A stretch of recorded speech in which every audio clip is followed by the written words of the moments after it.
Today, we're going to be going over project application processes and portal deep dive part 1. So one part out of 2. Next slide, please. And you know me, I'm the EEC sector strategist. I'll be facilitating today's presentation. And I'm joined today by Jess, Julie, Sarah, and Amy. Jess, if you want to introduce yourself and then hand it off to the next presenter, please. Sure. Thanks, Connor, and hi, everyone. My name is Jess Blue. I'm the Community Solar Sector Strategist with the Program Administrator.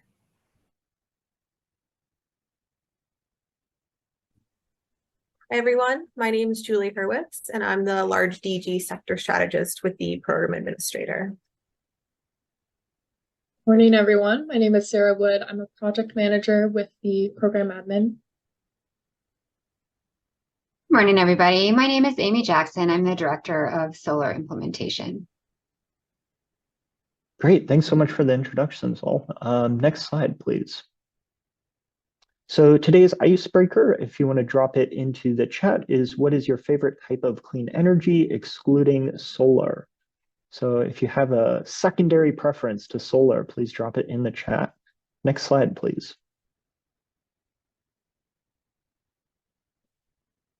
And here is today's agenda. First, we're going to be going over project application timeline, then touching on the application review process, going into REC contracting, and then going over expansions, co-locations, and size changes, and then going into questions and comments. I also wanted to take this time to do a little bit of housekeeping. I have uploaded the recordings of our first 2 presentations, Program Overview 1, Part 1, and Program Overview Part 2, to your SharePoint folders. So you should expect to see in your SharePoint folders, and this is the folder you use for annual reporting and send any additional documentation to the Program Administrator.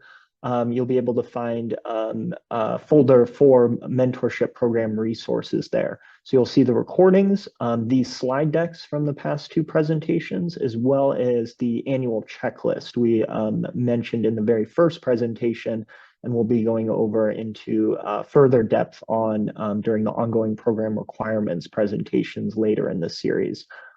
Please let me know if you don't see those or if you're having any difficulties accessing them, but that is where we'll be uploading those throughout the entire series from now on. Great. Next slide, please. And here is the presentation schedule. Again, we're on the 3rd presentation, 2-parter. Then we're going to go into ongoing program requirements, marketing best practices and consumer protection, and then ongoing resources and opportunities. Next slide, please. And now I'm going to hand it off to Jess to present on project application timeline. Great, thanks, Connor. So to get us started, I'm going to be giving an overview of the project application timeline, and then be diving deeper into each step on the screen here.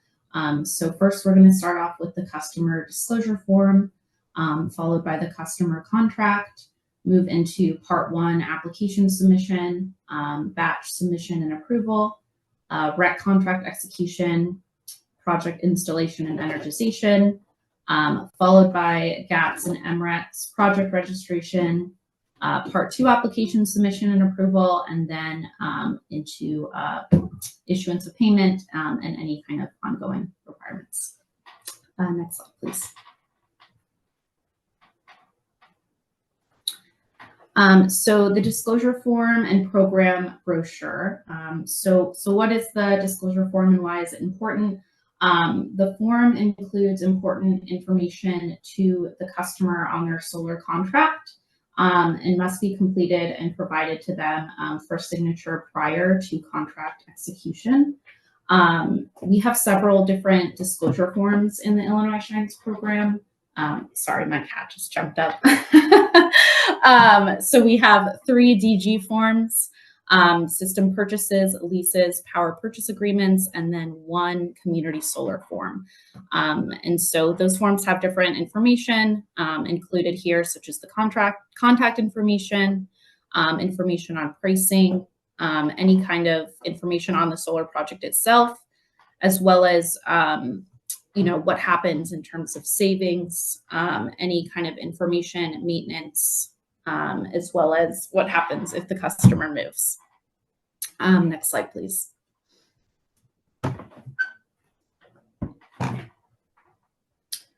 So the customer contract, so this must be consistent with the disclosure form. All customer contracts must include the minimum applicable requirements, and these can be found on the Illinois Shines Consumer Protections page of the website. And although we won't require the contract from you, we can request this at any time. The program administrator can request this to review it. And again, the disclosure form should always precede the execution of the contract. And for community solar projects, disclosure forms and contracts don't need to be signed prior to Part 1 submission, but they will be checked at Part 2. Next slide, please.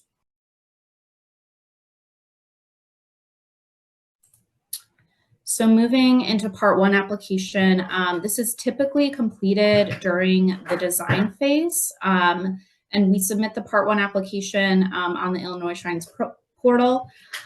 So applications that are successfully verified by the program administrator will be sent to the Illinois Commerce Commission, known as the ICC, as part of a batch. And a completed disclosure form, again, is required to start Part 1 of the application for DG projects. And then, so Part 1 includes the system design and size specifications, site control requirements, any expected REC payment calculations, as well as any supplemental documents as well. And yeah, just the last point I wanted to touch on. So submitting your Part 1 application just alone doesn't trigger a review of the application. You also will need to batch and pay for the project in order to initiate that Part 1 review by the program administrator. Next slide, please. So moving into the batch submission process, again, so Part 1 applications will only be submitted and reviewed once they've been submitted as part of a batch. And so within the portal, you'll be able to select from a list of completed project applications to create and then submit the batch. For approved vendors submitting for the first time, the batch size is required to be at least 100 kilowatts in size. And then the max size for any batch is 5 megawatts. So during batching, as you can see on this screen through this process, a non-refundable application fee will be paid to the program administrator. And this is during the time the batch is submitted. So right now it's $10 a kilowatt, not to exceed $5,000. And it is required for each project. And you can make this payment either via credit card, bank transfer, wire transfer, or check. And then once your batch has been paid and verified, it will be submitted to the ICC for review. Approved vendors do have the option to withhold a project from ICC review through a process called rebatching, which we'll be going into a little bit later. And with this process, you can withhold the project up to 2 times. Next slide, please. So now we'll get into the batch review process and timing of ICC submissions. So the batch of projects goes before the ICC for approval at the ICC open meeting. You can see from the calendar here, and we can drop a link to that meeting schedule in the chat. But the batch is submitted to the ICC by the program administrator at least 8 days prior to the ICC meeting. And they meet every 2 weeks. Next slide, please.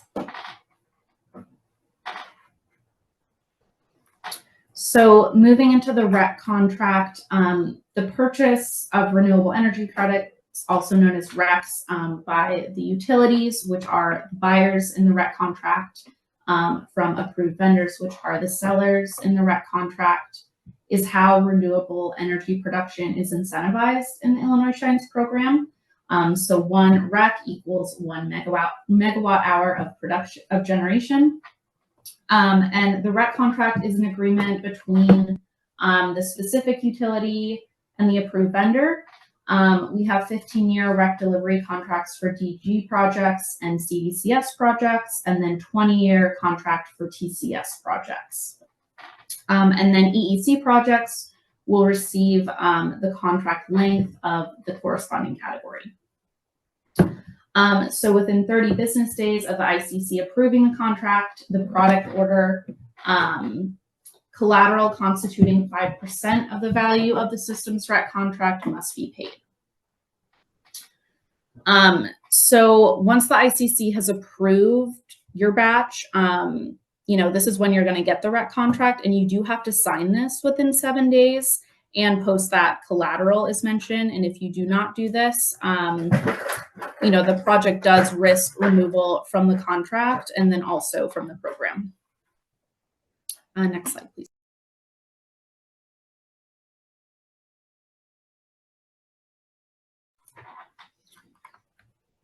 So once the REC contract is executed, DG projects will be given up to 18 months from the trade date to be developed and energized. And the trade date is the date of the ICC meeting in which it was approved.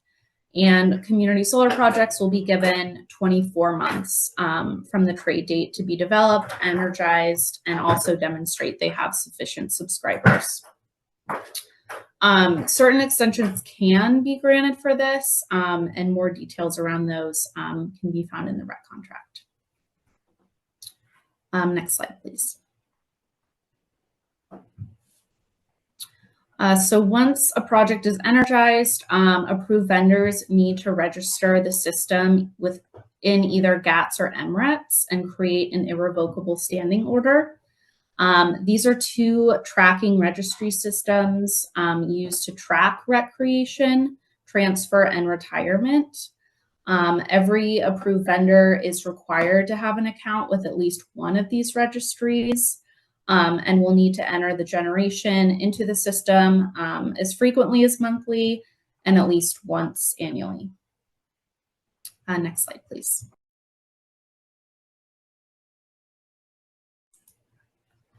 So moving into the Part 2 application, this is completed to confirm the project's final specifications after the project is ICC approved and it has been built and energized. So for community solar, this consists of submitting those disclosure forms as well as showing the level of the subscriber level. And then for both projects, this will consist of uploading information, verifying the completion of the project, as well as, any specifications have not changed from Part 1 or updating the information that has changed. One thing I did want to highlight is that if the final AC size does differ from the size submitted in Part 1 by either greater than 5 kilowatts or 25%, the system will be removed from the contract. Next slide, please. So following Part 2 verification, the first REC invoice will be generated by the program administrator. And we generate these on a quarterly basis according to the invoicing cycle in the REC contract. And you as the approved vendor will review the invoice that we generate for you and then submit it to the utility. And the payment structure of these, as you can see from this table, does vary just depending on the contract type and the delivery term, as well as the project category. And EEC projects are placed on the contracts matching both the size and type of project. So for systems larger than 5 kilowatts, they must deliver the first REC contract or the first REC within 90 days of the system of when the system's Part 2 verified. And then those less than or equal to 5 kilowatts must deliver the first rec within 180 days of when the system is Part 2 verified. Next slide, please. So moving more into those ongoing requirements after invoicing and payment, energy readings and reporting in GATS and MRETs must be reported at least once a year, as well as RECs delivered at least once by the end of May, which is the end of the delivery year.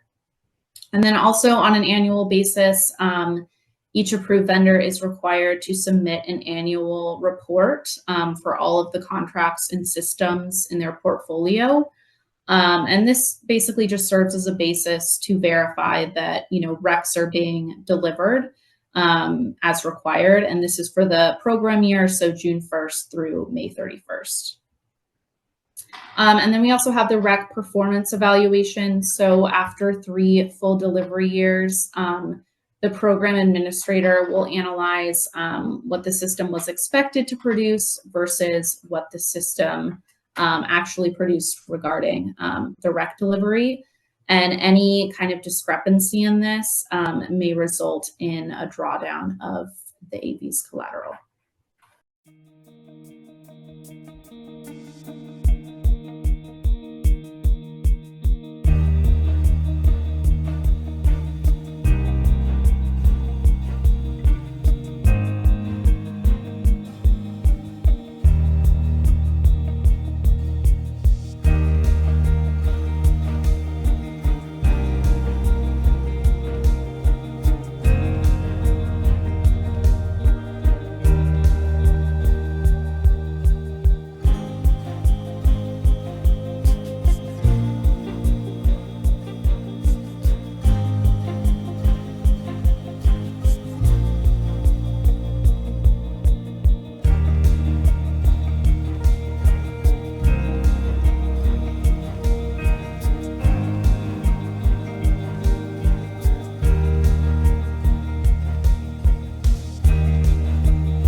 Okay, so for this next half of the presentation, and this section in particular, I am going to hand it off to Sarah to present on application review process.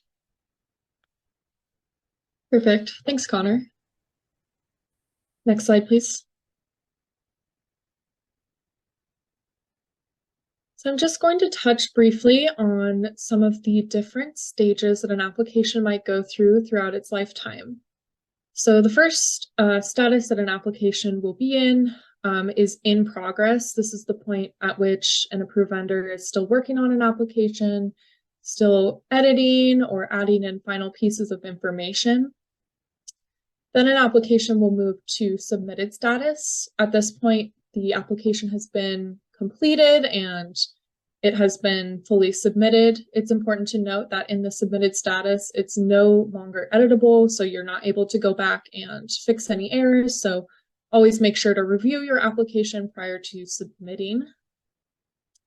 Another note here is that a Part 1 application in submitted status will only enter the processing queue once it has been batched to the program as well.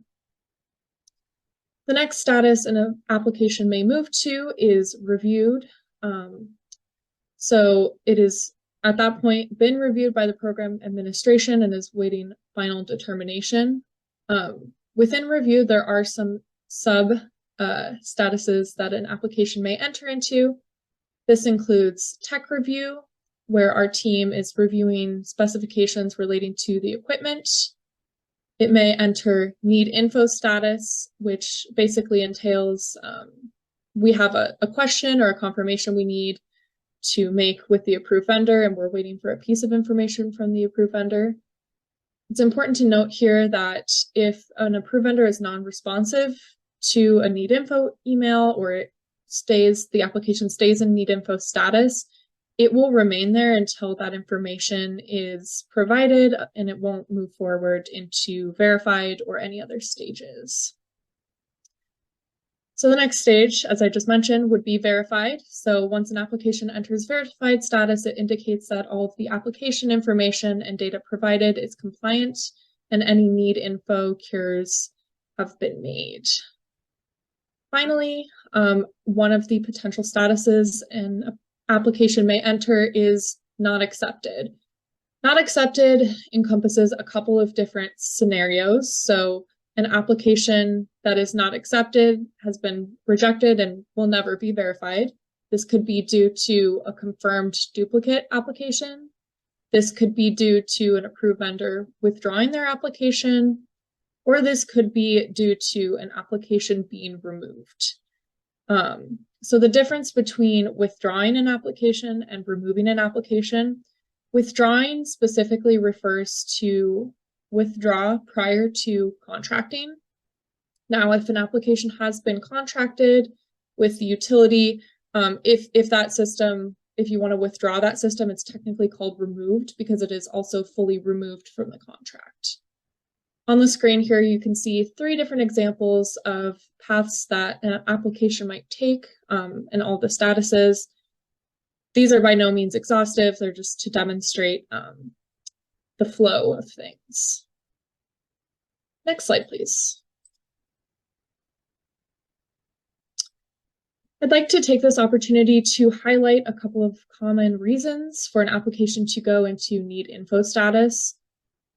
So for Part 1 applications, some of the most common reasons why it enters need info is an inconsistency or error between the information on the disclosure form and the information on the Part 1 application, specifically usually around the financing or ownership structure pieces.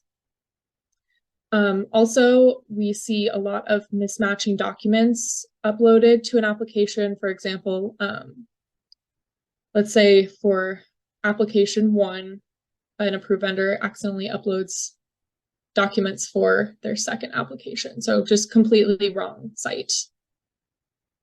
For Part 2 applications, some of the more common need info reasons are meter photos that don't meet the meter reading requirements, a mismatching number of arrays that's entered on the application versus what's shown in the as-built photos, incorrect or incomplete demographic or geographic information, and inconsistencies between the inverter make and model that was entered on the application and what was actually installed. Next slide, please. Now I'm going to highlight the block capacity management process and some of the waitlist procedures. So block capacity management and capacity allocation for individual projects begins with batching. Jess already touched on the batching stages earlier, but I'm just going to cover them very briefly again, just to demonstrate. So batching has several stages. In the first stage, a batch is created, so it's in created status. When the batch fee is actually paid, the batch moves to paid status. At that point, it is reviewed, and if it's approved, it moves to approved status. And then the final stage that a batch would move to is ICC approved status, which, as the name suggests, it moves there once the batch has been ICC approved. So that's what's happening at the batch level. While we're managing block capacity, we are looking at the date of batch creation to determine the order of capacity allocation. I just want to highlight again that when we are allocating capacity to projects, we're not actually looking at that Part 1 application submission date. We reference specifically the date that an application is batched successfully. The batch is created.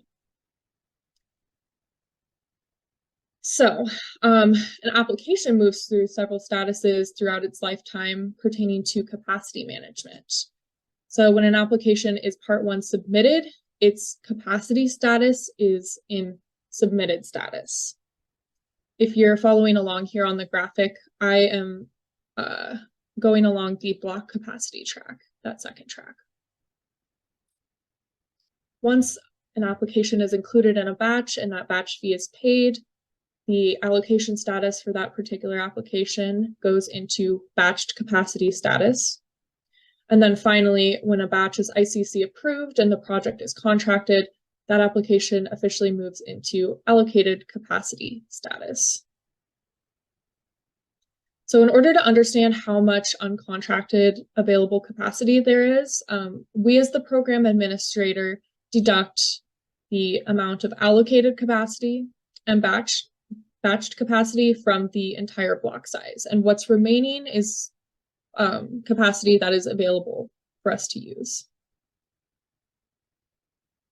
So when projects are batched, basically we reference how much unallocated capacity there is in a particular block. If there is capacity available, then we, again, in the order of batching, allocate capacity.